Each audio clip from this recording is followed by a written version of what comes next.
Él quería ser físico nuclear, pero terminó siendo actor, productor, letrista, parodista. Trabajó muchos años y trabaja en radio y en televisión. Hace poco la Junta Departamental lo homenajeó por su trayectoria y también a su conjunto Momo Sapiens. En este carnaval está llevando adelante en todos los escenarios siempre momentos muy especiales porque, por ejemplo, tienen una parodia en donde homenajean a los desaparecidos de la última dictadura. ¿Cómo fue tratar este tema, llevarlo a carnaval? ¿Cuál es la respuesta de la gente? Con Horacio Rubino estaremos hablando esta noche. Bienvenidas, bienvenidos a Así Comienza Lado B.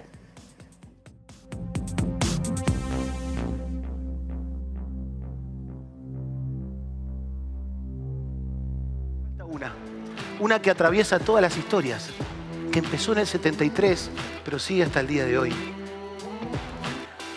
Y es la historia de Luisa.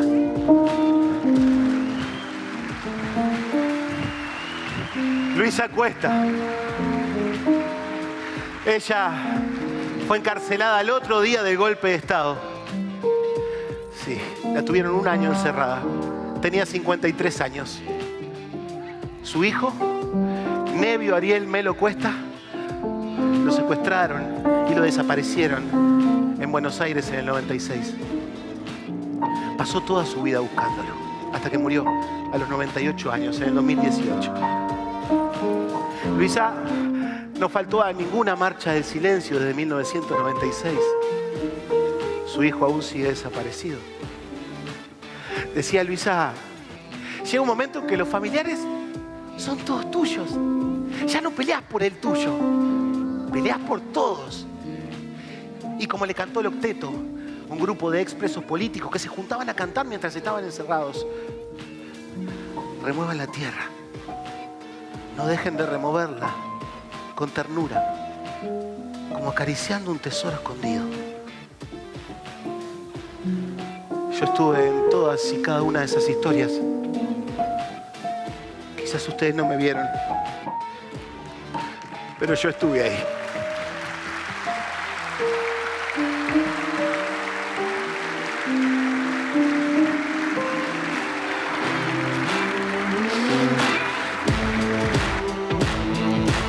Y precisamente esta noche aquí en vivo, en Lado B, en la pantalla de TV Ciudad, vamos a conversar con Horacio Rubino. Horacio, ¿cómo andas? Bienvenido, un gusto. Muy bien, muchas gracias por la invitación. Bueno, ¿qué momento ese que estábamos viendo recién? Momento muy emocionante, ya desde el periodo de ensayos, el propio conjunto se emocionaba mucho con esto.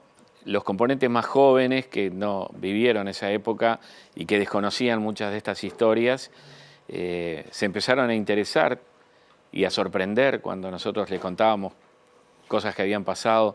El año pasado se cumplieron 50 años del golpe de Estado y también nos dimos cuenta que era una manera de que los más jóvenes, los que no son de nuestras generaciones que lo vivimos, que también supieran las cosas que pasaron, las cosas terribles que pasaron en nuestro país. Y es una manera de llevarlo a través de la cultura popular que es el carnaval a mucha gente y muchos que lo vivieron que también se emocionaron. Esa parte es muy emotiva. El personaje que interpreta Federico Pereira se llama Odiseo da Carpetro y no es un nombre al azar, sino que es un anagrama que significa otro desaparecido. Entonces, jugando con las letras de esa frase, fue que se creó el nombre de este personaje. Y él se emocionó mucho también. La emoción de Federico es genuina y eso que él nació en el 80 y tampoco es uno de los que vivió de cerca, como algunos que ya somos más veteranos y que sí, que tenemos muy presente lo que pasó. Vos sabés que yo estaba en el Teatro Verano ese día, que estaban actuando ustedes, estaba en la platea baja, y fue un momento muy, muy emotivo esto que vos mencionás, porque uno desde la platea veía, bueno, el conjunto, emocionado también, se veía desde abajo, con la foto de los desaparecidos. En la platea habían algunos espectadores que también tenían sus carteles. Hubo como una conexión, un ida y vuelta, en un momento un silencio que se dio también en el Teatro de Verano. Ahora, ¿cómo fue la elección de decir, bueno, nos metemos en este tema, vamos a trabajarlo? ¿Dónde te paraste? ¿Cómo fue ese proceso? Nace un poco a raíz de los 50 años del golpe de Estado, que hay muchas cosas para contar, que hay muchas cosas para decir, que no alcanzaría una parodia para mostrar todo lo que pasó en tantos años de dictadura, pero nosotros a través de las que elegimos, y muchas que fuimos descartando, no porque no tuvieran la misma posibilidad y la misma sensibilidad, sino porque, bueno, hay que hacer un trabajo de selección y había incluso historias que podían ser una parodia por sí mismas. Pero bueno, elegimos estas historias, que son terribles como todas las historias, y las tratamos de amalgamar con lo que pide una parodia, que también tiene momentos de sátira o de ironía. Muy difícil en una parodia como esta hacer que tenga muy presente el humor, lo tiene, y tiene más la sátira y la ironía, va por el lado de los militares. Y hay una canción también que es bastante irónica, la del plebiscito del 80, donde tomamos una canción de Arjona, Dime que sí o dime que no, y hacemos ese juego con algo que queríamos hacer con relación a ese tristemente llamado aniversario o conmemoración del golpe de Estado, y se nos ocurrió que una buena manera sería contar diferentes historias. No hacer algo en forma... era imposible contar todo lo que pasó en la dictadura en 22 minutos. Pero elegimos que un personaje contara esas historias y ahí se nos ocurrió que ese personaje fuera un desaparecido y que la gente se iba a enterar al final. O sea, durante la parodia era algo ambiguo, vos no sabías bien quién es este personaje que cuenta, o es simplemente un narrador, hasta que al final él siempre está diciendo que estuvo en todas las historias y dice, quizá ustedes no me vieron, pero yo estuve ahí. Cuando da vuelta el cartel que él tiene, está la cara de este personaje que se llama Odiseo, y ahí la gente le cierra cómo es el argumento de la parodia. Recién mencionabas, Horacio, que el conjunto, los componentes se emocionaban en los ensayos, ¿no? En los ensayos se emocionaban porque sabían que las historias que estábamos contando eran ciertas y terribles, y en esa canción final, que un poco resume la parodia, les costaba cantar y hacer bien las voces porque se te hacía un nudo en la garganta. Y en la primera actuación que tuvimos con esta parodia fue en un tablado que estaba totalmente lleno, el Monte de la Francesa, un escenario precioso. Divino. Ahí la estrenan, digamos. Ahí la estrenamos, estaba lleno esa noche. ¿Y qué pasó ahí? Y la gente quizás no esperaba ver eso, sino ver alguna otra parodia más de estilo del humor de Homo Sapiens. Quedó muy sorprendida. Yo vi mucha emoción en la platea, donde yo estaba mirando el espectáculo, y los componentes de Homo Sapiens terminaron todos llorando. Se hizo un momento tan emotivo al final. La gente obviamente se paró en el tablado también, igual que en el teatro, a aplaudir. Y los componentes, pero algunos bajaron desconsolados del tablado. Fue el estreno, fue el largar todo eso que traíamos. No quiere decir que no se sigan emocionando cada vez que la hacemos, pero ahora lo sobrellevan mejor. Pero el primer tablado fue súper emotivo, tanto para el público como para los componentes ahí arriba. ¿Y después la experiencia recorriendo los distintos escenarios? En los diferentes escenarios siempre termina el público de pie con esta parodia, con un aplauso que no es solo a la canción final, sino que es a todo lo que mostramos. Y nos pasó en el Teatro de Verano en la primera rueda, y eso está por reloj, lo pueden ustedes ver y cronometrar en YouTube, que ese aplauso final a la canción que termina la parodia de Uruguay 1973 duró 32 segundos, que es un disparate. Es impresionante. 32 segundos la gente parada aplaudiendo, el conjunto callado, respetando el aplauso, el personaje Odiseo que tenía que volver a hablar callado, y el público 32 segundos aplaudiendo. Fue fuerte. Fue fuerte. Yo para la segunda rueda tenía miedo, que viste que a veces se estiran algunas cositas, y le dije a Federico, vos mirá, fíjate, a ver, capaz que no tanto. y Fede lo cortó un poquito antes, ya no fueron 32 segundos, y después nos dimos cuenta que el tiempo nos daba bárbaro, podíamos haber dejado aplaudir todo lo que quisiera la gente. Claro, entrarle a este tema, obviamente que genera un montón de desafíos, porque la parodia hace reír también. Quizá La parodia tiene momentos Sí. obviamente con los elementos paródicos que significan que los buscamos por el lado de los comunicados de las fuerzas conjuntas. Que para la gente Nada puede era pensar que es gracioso. rarísimo hacer reír en un tema este, pero el conjunto hace reír además, ¿no? Y lo buscamos por ese lado, sin duda que es difícil hacer reír. Este tipo de parodias mueven cosas muy fuertes y uno a priori dice, ¿cómo yo hago reír con esto? Pero nosotros sabíamos en qué parte podíamos poner esa ironía, esa sátira, y buscamos los comunicados de las fuerzas conjuntas como ese elemento, por su lenguaje y por cómo eran. Yo los recuerdo como si los estuviera viendo. Yo era un niño y me acuerdo de esos comunicados tremendos de todos los días, con esa musiquita odiosa que todos la odiamos hoy, que también la ponemos en la parodia. Me quedo con algo que decías recién en una de las primeras respuestas y lo conecto con algo que he visto acá al lado B a lo largo de estas 3 temporadas, hablando con familiares de detenidos desaparecidos, con madres, ¿no? Ellos siempre destacan, por ejemplo, la presencia del compromiso de las nuevas generaciones, de los jóvenes. Por ejemplo, lo vemos cada 20 de mayo en la Marcha del Silencio, siempre ves a los jóvenes que están en la primera línea, ¿no? Y en eso de mantener viva la memoria, los jóvenes y las nuevas generaciones son fundamentales.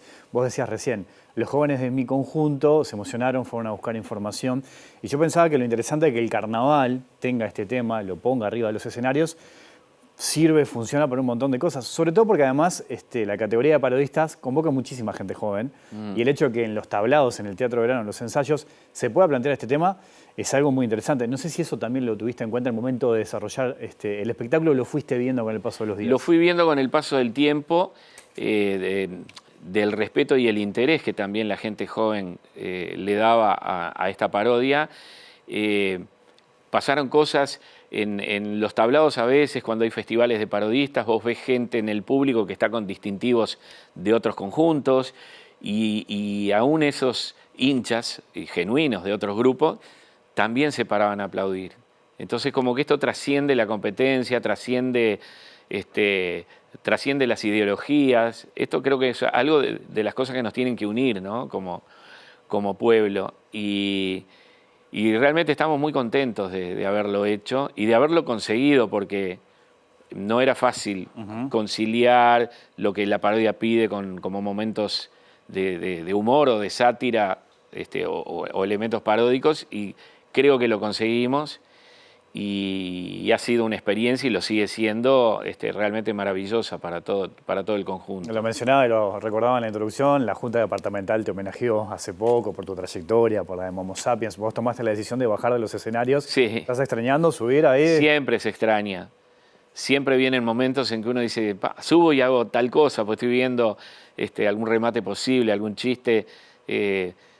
Yo no dejo de ser parte del carnaval, estoy en otro lugar, hoy estoy abajo, o perdí una parte pero siempre se extraña. A mí yo siempre dije, nunca digas nunca, es como una frase que he usado para muchas cosas. Y me encontré un día diciendo una especie de nunca, porque yo dije, me retiré, ya está.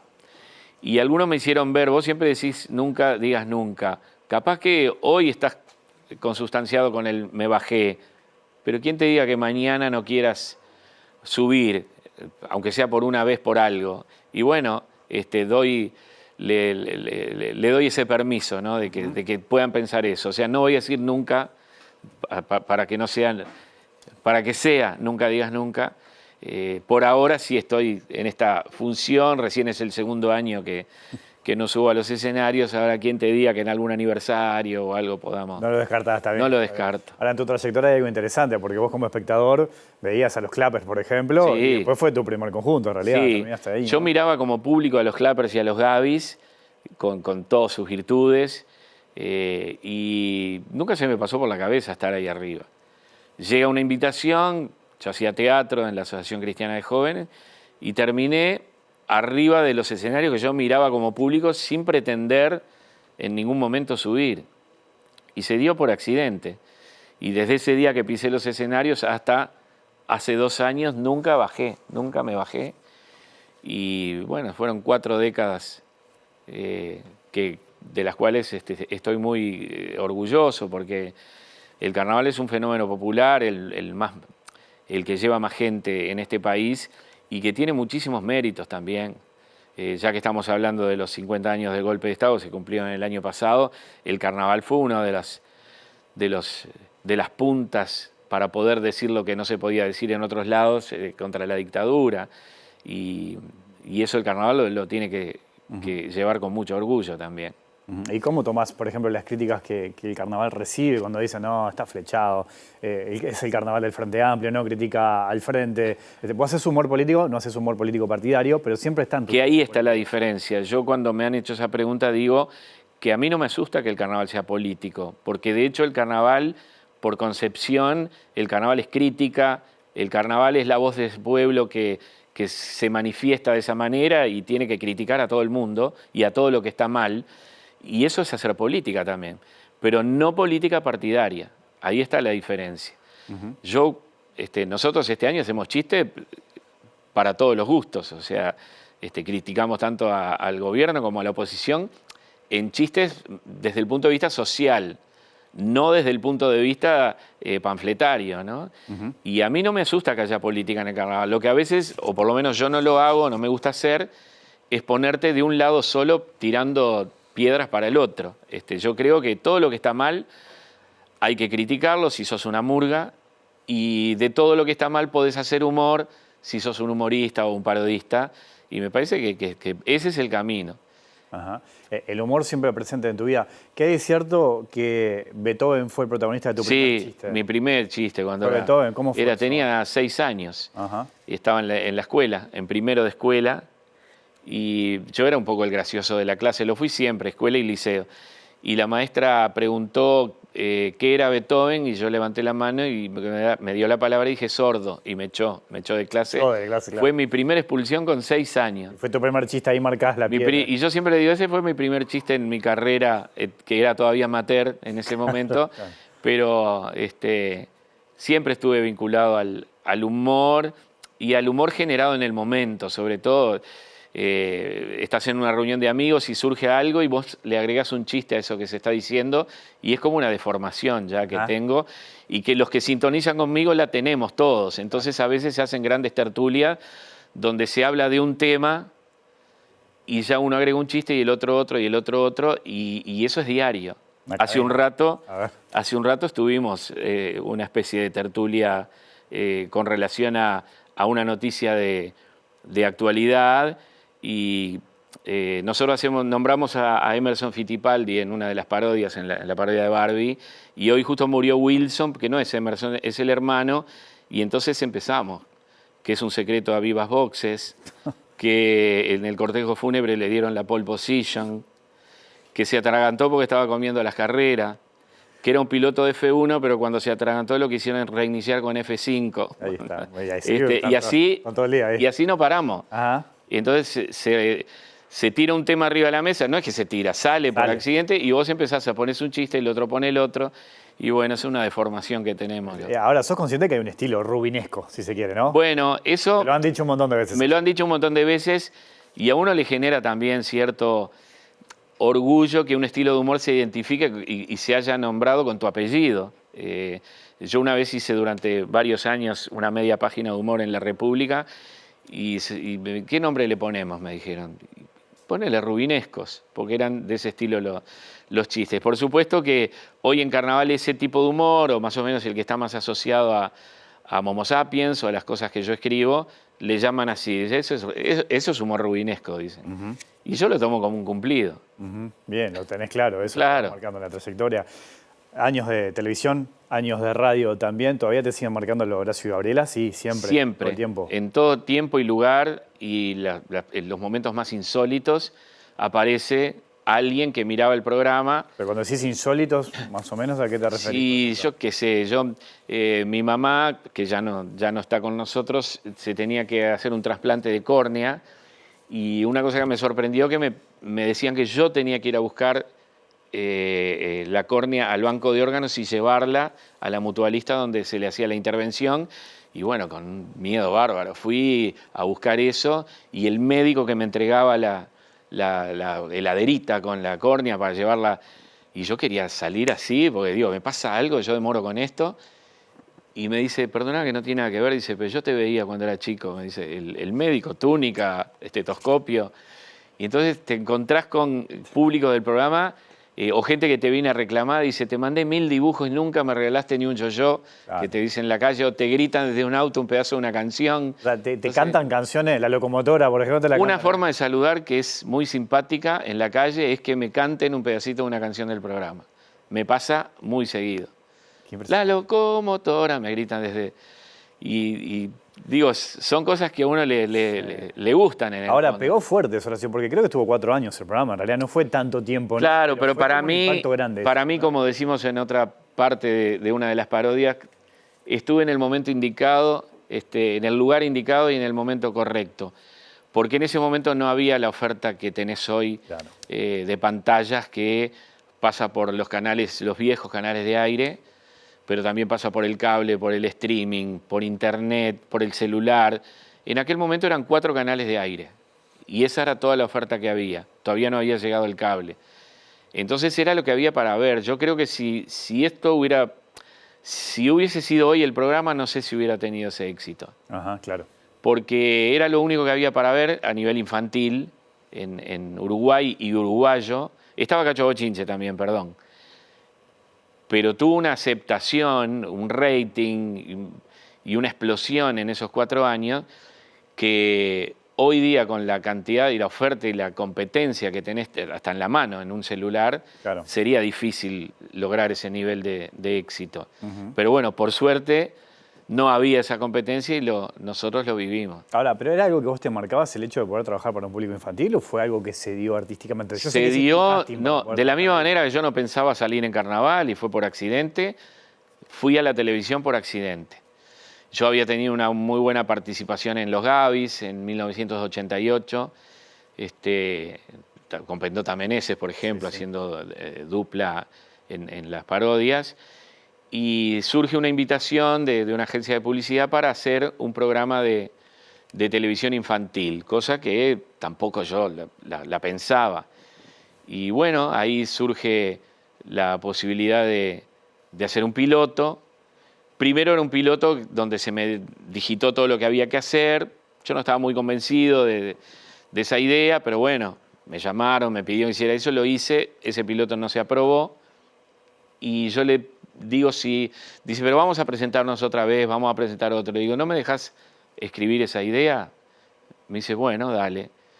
Y propuse que fuera una pareja, no solo yo, sino con una mujer, y escribí toda una especie de sketch con humor y con un juego de palabras, y terminó aprobándose, y ahí nació la carrera televisiva, ¿no? Ujú. Y nos terminó marcando a los cuarentones. Sí, a todos esos que vienen hoy, el que me Sí, trae sí, la el córnea. que te canta por ahí, que la córnea. Uno de 2 metros que el otro día me saludó y me dijo, yo te veía cuando era chico. Yo le digo, ¿cuándo fuiste chico vos? Porque era Sí, hay metros. 2 metros medía. Bueno, yo te veía, Horacio. Sí, bueno, está bien. Tengo que hacer una pausa, tengo más preguntas. ¿Hacemos pausa y Dale, seguimos? dale. Ya sigue el lado B aquí en la pantalla de TV Ciudad.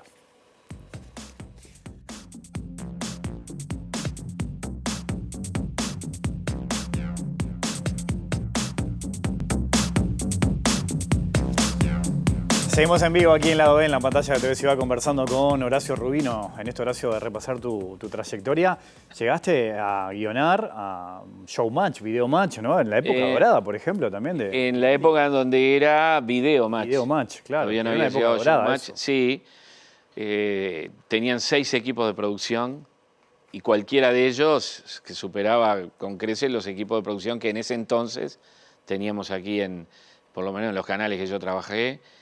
Y cada equipo con su director, su equipo de camarógrafo, sonidista, libretista. Y yo fui al equipo que estaban Pablo y Pacho. Y yo no sé si estuve bien o mal y si me arrepiento o no. En aquel momento llegó un día y me dijeron que uruguayo, tenés que venirte para acá y estar todos los días. Y yo no podía, tenía mucha actividad, muchas cosas acá. Y dije que no, que ir todos los días no podía. Capaz que si hubiera aceptado, hoy la carrera hubiera agarrado para otro lado y quizás estuviera más en Argentina que en Uruguay, pero bueno, son cosas que uno decide por bien o mal, y no continué. Pero sí me sirvió para ver la producción a otro nivel, ¿no? Se hacían reuniones de mañana a las 10 de la mañana para generar una idea humorística de un sketch y se grababa a las 3 de la tarde y todo lo que se había libretado y se había pedido estaba todo. O sea, podías pedir, vos como libretista, pensar, imaginar lo que quisieras y lo tenías.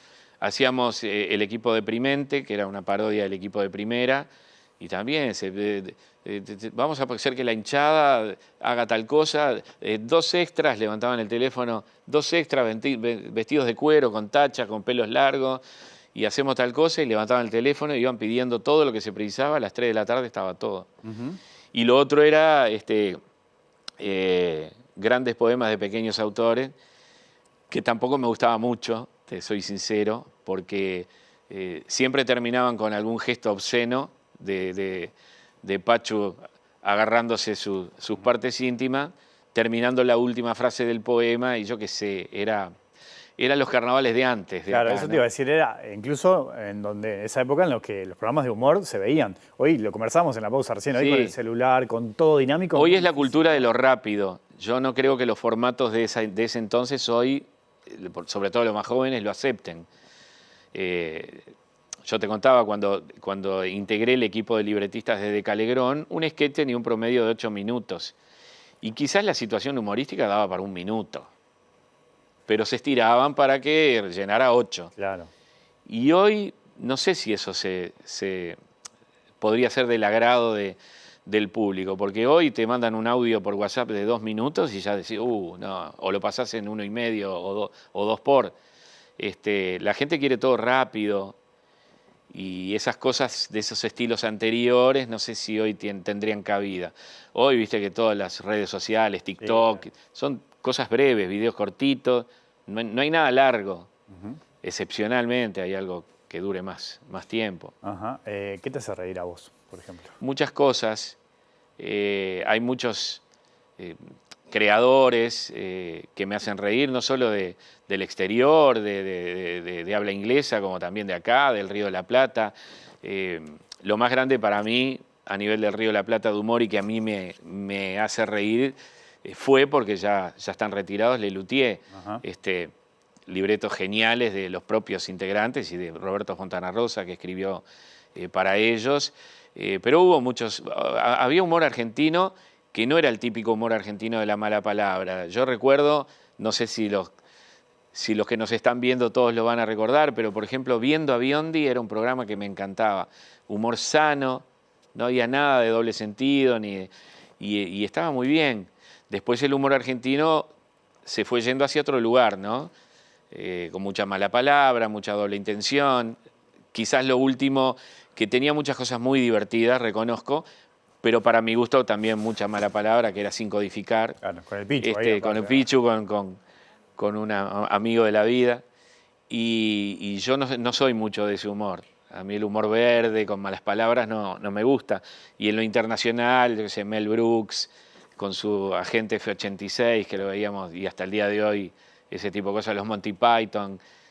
Hay muchas cosas que me gustan y me hacen reír. Horacio, te agradezco mucho tu visita esta noche aquí al lado, Y yo a vos la invitación. Hasta la próxima, Hasta la próxima. Nos vamos, volvemos el lunes después de las 20 horas. Que pasen bien, chao.